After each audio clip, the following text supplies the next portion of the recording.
Uncle ভাই, আমার নাম রোহান। আমার বাসা খুলনায় দিঘলিয়া জেলার দেয়ারা গ্রামে। আশা করি আপনি ভালো আছেন। ঘটনাটি আমার বাবার সাথে ঘটে। আমি সরাসরি ঘটনায় চলে যাচ্ছি। ঘটনাটি আমার বাবার কাছ থেকে শোনা। আমি তখন অনেক ছোট। যখন বাবা অনেক ধার্মিক মানুষ ছিলেন ছোটবেলা থেকেই। প্রতিদিনই নামাজের পাশাপাশি তাহাজ্জুদের নামাজ পড়তেন। সুন্দর আতরের গন্ধে এবং রাত জেগে তেলাওয়াত করতেন। একদিন বাবা কোরআন তেলাওয়াত করছেন। হঠাৎ তিনি অনুভব করেন পুরো রুমটা সুন্দর আতরের গন্ধে ভরে গেছে। আতরের গন্ধটা অনেক তীব্র হচ্ছে ধীরে ধীরে। হঠাৎ করে কারেন্ট চলে যায়। বাবা মোম জ্বালিয়ে তেলাওয়াতে মগ্ন ছিলেন। তিনি তখন দরজা খুলে যাবার শব্দ পান এবং পেছনে ফিরে দেখতে পান সাদা কাপড় পরে একটি মেয়ে আসছে এবং অনেক সুন্দর দেখতে বাবার ভাষ্যমতে। মেয়েটি জায়নামাজের পাশে বসে এবং বাবাকে বলে, আপনার কণ্ঠস্বর অনেক সুন্দর। মেয়েটিকে দেখে বাবা অত্যন্ত ভয় পান এবং তিনি দৌড়ে পাশের রুমে গিয়ে আমার দাদির কাছে এসে অজ্ঞান হয়ে যান। সেদিন রাতে বাবা আর নামাজ পড়েন না, দাদির পাশে ঘুমিয়ে রাত পার করেন। এরপর থেকে বাবা যেদিনই কোরআন তেলাওয়াত করতেন সেদিনই মেয়েটি আসতো। ফলে বাবা অনেক ভয় পেতেন, যার ফলে দাদি বাবাকে এক হুজুরের কাছে নিয়ে যান। হুজুরের কাছে জিন ছিল। হুজুর জিনের মাধ্যমে জানতে পারেন যে মেয়েটি আসতো সে পুরী সম্প্রদায়ের ছিল। সে বাবাকে পছন্দ করত, বাবার কোরআন তেলাওয়াত অনেক পছন্দ করত সে, কিন্তু সে আবার কোনো ক্ষতি করত না। হুজুর দাদিকে বলল বাবাকে বিয়ে করিয়ে দিতে। যেই ভাবা সেই কাজ, বাবাকে বিয়ে দিয়ে দেওয়া হলো। বিয়ের পরে কাহিনীটা ভিন্ন ছিল। আমাদের ঘরে একটা মাটির বড় কাঁঠাল টাইপের মাটির ব্যাংক ছিল। প্রায়ই হতো কি ব্যাংকে পয়সা ফেলা শব্দ। এতে বাবা একটু চিন্তিত হলেন।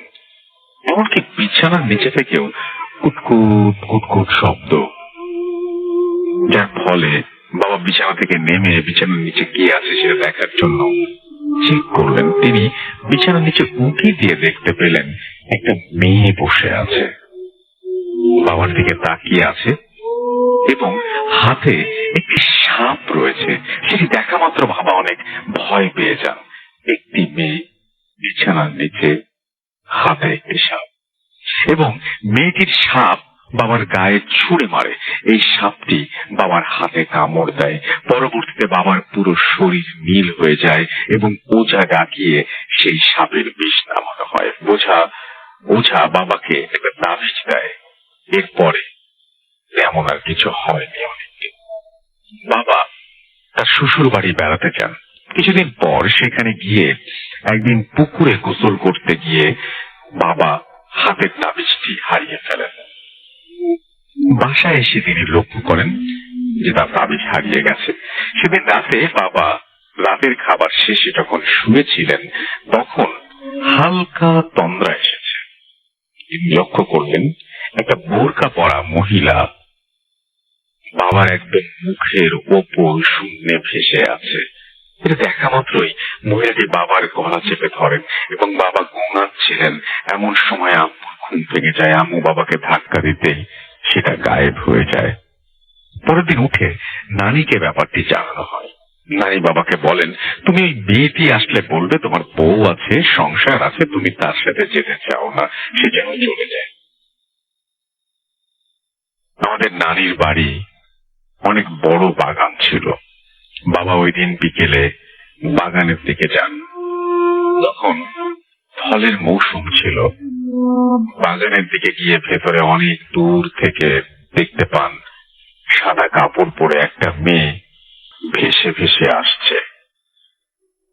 বাবার কাছে এসে মেয়েটি বাবাকে বলে, আমি তোমাকে আমার দেশে নিয়ে যেতে চাই। তখন বাবা দাদি নানির বলা কথাগুলো মেয়েটিকে বলে যে তার সংসার আছে, তার স্ত্রী আছে, তাকে যেন ছেড়ে দেয়। যার ফলে মেয়েটি প্রচন্ড ক্ষিপ্ত হয়ে বাবাকে সজোরে আঘাত করে।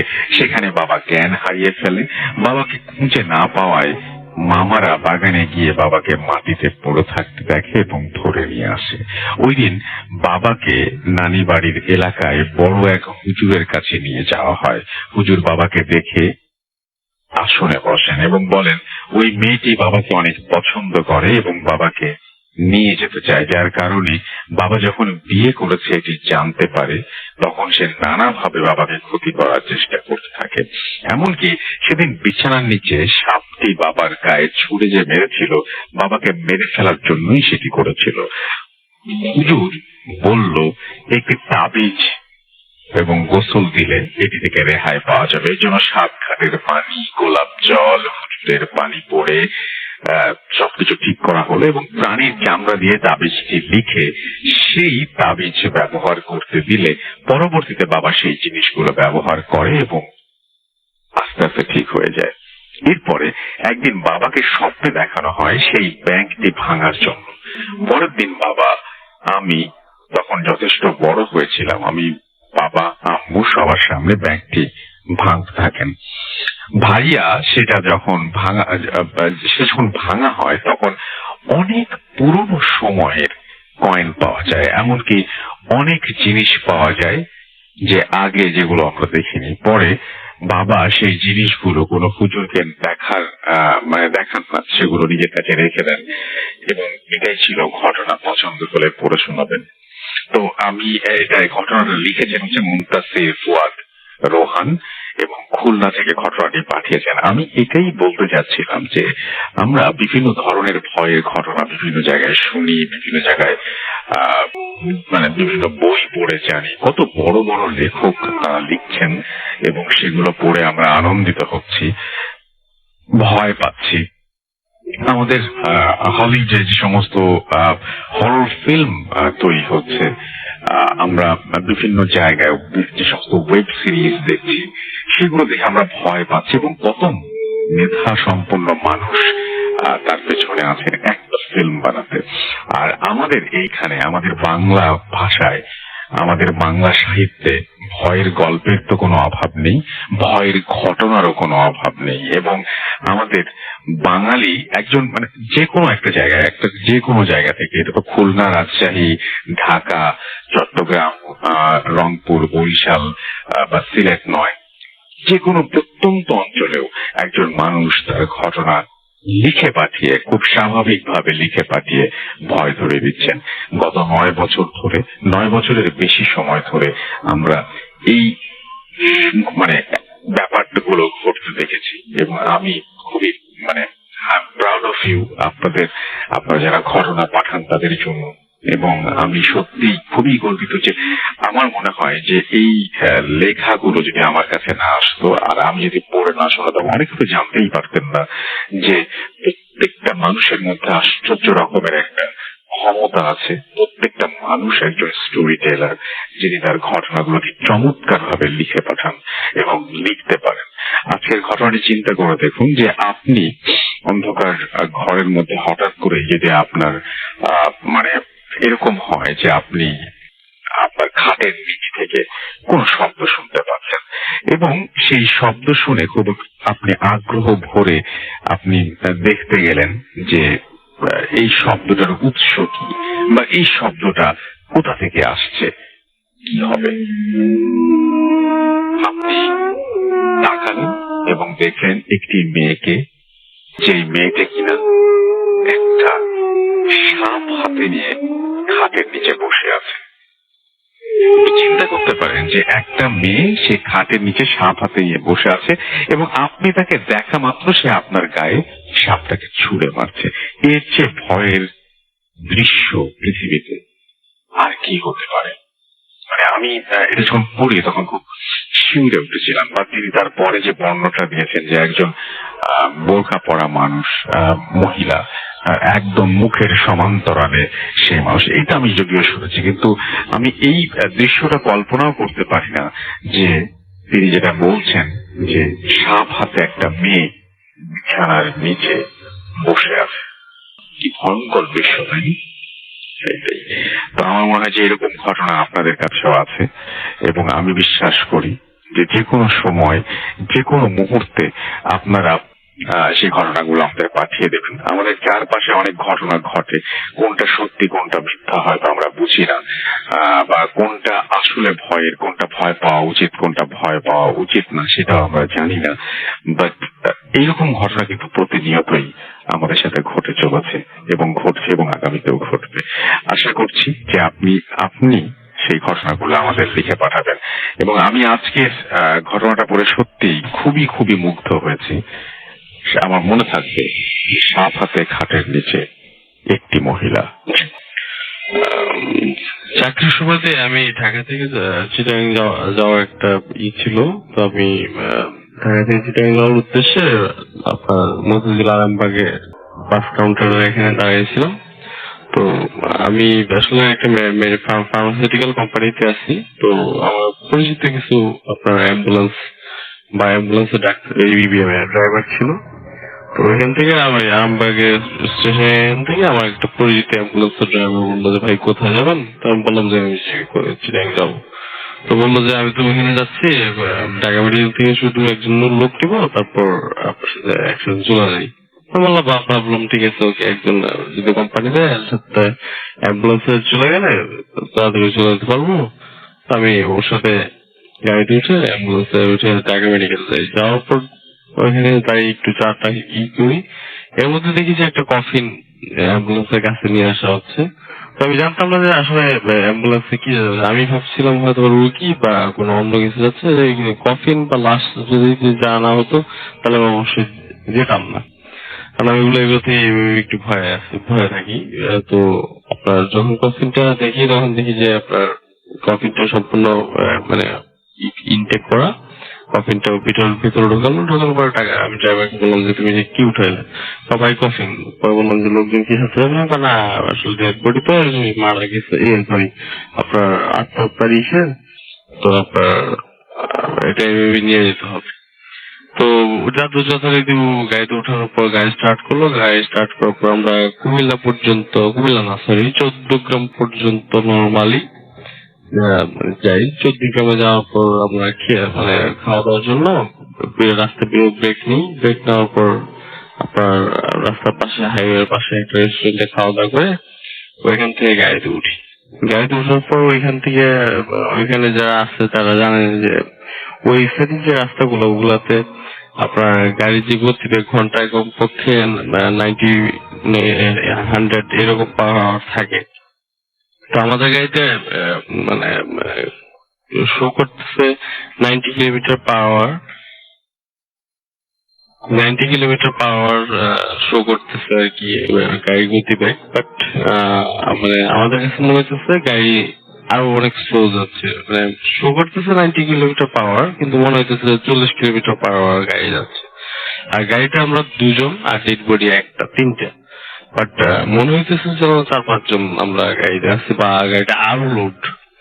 তো শরীরটা একটু ভালো লাগতেছিল। তো ড্রাইভারের দিকে তাকাচ্ছিলাম, ড্রাইভার বলতেছে ভাই আপনি অন্য দিকে তাকিয়ে কি করেন না, আপনি সামনের দিকে তাকিয়ে দেখেন, কোনো দিকে তাকানোর দরকার নেই, আপনি আপনার মতো করেন।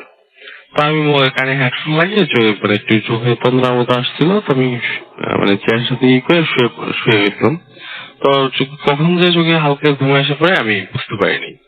তো একটু সামনে যাওয়ার পর আইল্যান্ডের উপর দিয়ে মনে হয় দেখে নাই, বা ও কি করছে আমি যাওয়া বলতে পারবো না। আইল্যান্ডের উপর দিয়ে ব্রেক না করে আপনার গাড়িটা স্ট্রেট মানে সামনের দিকে এগিয়ে নিয়ে যায়। তো এগিয়ে নিয়ে যাওয়ার পর আইল্যান্ডের উপর দিয়ে যাওয়ার সাথে সাথে আপনার প্রচন্ড একটা ঝাঁকুনি অনুভূত হয়। আমার মাথাটা গিয়ে অ্যাম্বুলেন্সের যে ছাদের সাথে পাই খায়। তো প্রচন্ড ব্যথা পাওয়ার সাথে সাথে ড্রাইভার জিজ্ঞেস কি হয়েছে, সবাই কিছু দেখেন না, না দেখলে থাক সমস্যা নাই, কিছু হয় নাই, আমি ফলো করি নাই, ঘুম চোখে গাড়ি চালাইতেছি, তো যাক ব্যথা ব্যাপার নাই দেবো না। বললাম যে না কোনো ব্যথা পাইনি, সমস্যা নেই। আচ্ছা ঠিক আছে, আপনি পিছনে তাকান, আপনি জাস্ট শুধু সামনে থেকে তাকিয়ে থাকেন, আমরা সমস্যা নেই, একটু ইয়ে করেন আর দরটা করেন, ইয়ে নেই। তো ও যখন দরটা পড়ার কথা বললো বা যখন আমি ব্যথা পেলাম, তখন আমার কাছেও গাটা একটু ভালো ভালো লাগতো। আমি একটু বুঝতে পারলাম যে মনে হয় কোনো প্রবলেম হচ্ছে। তখন ও যে সামনে যে আমাদের গাড়ির ভিতরে যে লুকিং গ্লাস বা মিরর যেটা বলি, ওইটা রুমাল দিয়ে ঢেকে দিল। বললাম ওইটা থাকতেছে কেন? আবার পিছনের দিকে তাকান থাকেন, আপনি সামনের দিকে তাকিয়ে থাকেন অথবা ঘুমাই যান। তারপর আমার কিউরিসিটি তো বসত, আর শরীরটা যেতে লাগতেছে, আর গাড়ির গতি যেখানে 90 কিলোমিটার/আওয়ার, ওইখানে গাড়ি যাচ্ছে 40 কিলোমিটারের নিচে। আর গাড়ি তখন আরো ওজন মনে হইতেছে, গাড়িতে আরো কয়েকজন উঠা বসছে এরকম লাগতেছিল। তো দেন আপনার আর একটু সামনে যাওয়ার পর আবার ঝাঁকুনি, আর আবার ঝাঁকুনি প্লাস আপনার গাড়িটা প্রচন্ড ফারফার লাগতেছিল আর ঝাঁকুনি লাগতেছিল। এই কারণে আমি ড্রাইভারকে বললাম যে ভাই তাহলে কি কোনো প্রবলেম নাকি? না ভাই কোনো প্রবলেম নাই। তারপর আমি বললাম যে তাহলে গাড়িটা একটু সাইড করেন, একটু চেক করে নি। তো দেন গাড়িটা সাইড করলো, গাড়িটা সাইড করার পর আমরা পিছনে চেক করলে দেখলাম না সবকিছু এভরিথিং অলরাইট। তো আমরা একটু চা সিগারেট খেয়ে ওখান থেকে একটু রেস্ট নিয়ে দেন আবার গাড়িতে উঠি। গাড়ি স্টার্ট করার পর আপনার কুর্মিবাগ নামে ওইখানে একটা রোড আছে, কুর্মিবাগের আর একটু সামনে গেলেই ওইখানে আপনার একটা কবরস্থান আছে। কবরস্থানের একটু সামনে যখন যাই তখন গাড়িতে অদ্ভুত একটা আওয়াজ হয়ে আপনার গাড়িটা মানে স্টপ হয়ে যায়। সাথে সাথে মানে স্টপ বলতে কি, গাড়িটা স্টপ করতে বাধ্য হয়ে আমরা গাড়ি থেকে সাথে সাথে বললাম কি হয়েছে। পরে আমরা মানে বুঝতে পারলাম যে গাড়ির পিছন থেকে কোন একটা আওয়াজ হচ্ছে। আমরা তারপর বললাম, ড্রাইভার বললো যে ভাই নিচে নামার দরকার নেই, বাইরে নামার দরকার নেই, আমরা গাড়ি আস্তে আস্তে চালিয়ে নি। তো তারপর ড্রাইভার গাড়ি চালাচ্ছিল। এবার পিছন থেকে শব্দ আসতেছিল, কেউ যেন দরজা নক করলে যেরকম শব্দ হয় এরকম নক করার শব্দ আসতেছিল। লাইক আপনার একবার 103বার টোকা দিতেছে, তারপর কিছুক্ষণ স্টপ, আবার দেন 3-4বার টোকা দিতেছে, তারপর আবার কিছুক্ষণ স্টপ। এরকম অবস্থা আমার খুব ভয় লাগতেছিল। আমি আমার শরীরটাও খুবই লাগতেছে। আমি বললাম যে ভাই কোনো প্রবলেম মনে হইতেছে, একটা কাজ করি, নাহলে আমরা কিছুক্ষণ ব্রেক নিই। বলো ভাই ব্রেক নেওয়ার দরকার নেই, আমরা তো বেশি কিছুক্ষণ নেই, 1 ঘন্টা ডাইরেক্ট চালালে মনে চলে যাবো, আমরা কন্টিনিউ করি।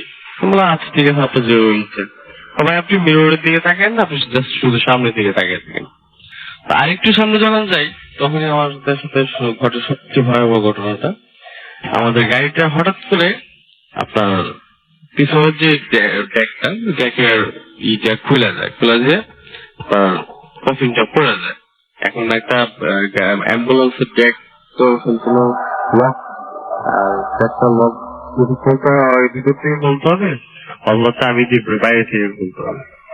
তো কফিনটা যখন পড়ে যায় তখনই আমাদের শরীর আরো বেশি হয়ে যায়। আমরা সাথে গাড়িটা ব্রেক করি, যেহেতু 90 কিলোমিটার বা 80 কিলোমিটার/আওয়ার গতি ছিল। আমরা প্রায় 10-15-20 গজ সামনে চলে যাওয়ার পর গাড়ি ব্রেক করার পর গ্লাসটা খোঁজা শুরু করি। আশেপাশে যা আছে দেখলাম যে না, গ্লাস কোথাও নাই। আমরা গাড়ির পিছনে ব্যাক করে আস্তে আস্তে এক পর্যায়ে দেখলাম যে গ্লাস আছে, বাট কফিনটার সাথে কফিনটা নাই। তো কফিনটা নাই দেখে আমাদের সবচেয়ে বেশি ভয় লাগছে। তো লাস্টে আমরা টাইনা রাস্তার পাশে পড়েছিল, রাস্তার মধ্যে উঠালাম। আরেকটা কথা বলতে আমি বাই মিস্টেক ভুল হয়ে গেছে, লাস্টে গলা কাটা ছিল। আপনার গলাটা জাস্ট জয়েন্ট ছিল, আপনার মনে হয় জয়েন্ট করে দিচ্ছে এখান থেকে। তো আমরা শুধু শরীরটা পাই, মাথাটা পাচ্ছি না। তখন আমরা হাতে ওনাদের এই অ্যাম্বুলেন্সের সাথে যে লাইট থাকবে, লাইট দিয়ে আশেপাশে খোঁজা হলো। প্রায় 5-7 মিনিট খোঁজার পর মাথাটা পাইলাম। বাট মাথাটা অদ্ভুত একটা জিনিস লক্ষ্য করলাম, যে কাকড়া বা ইঁদুর টাইপের বা ইঁদুর মানে কোনো প্রাণী যদি কান বা নাক বা গলার যদি কোনো অংশ খায়, একটু করে খায়, ওরকম মানে খাওয়া, কান নাক গলা এরকম একটু করে খাওয়া। তো এটা দেখে আমরা দুজনে একজন আর সাহস রাখতে পারলাম না, শক্তি রাখতে পারলাম। জাস্ট মাথাটা ধরে আমার ড্রাইভারটা ওই মানে বডিটার কাছে ফিকে আমার ফেলে আমরা রাস্তার উপর দিকে দৌড়ে একটা চায়ের দোকানে যাই।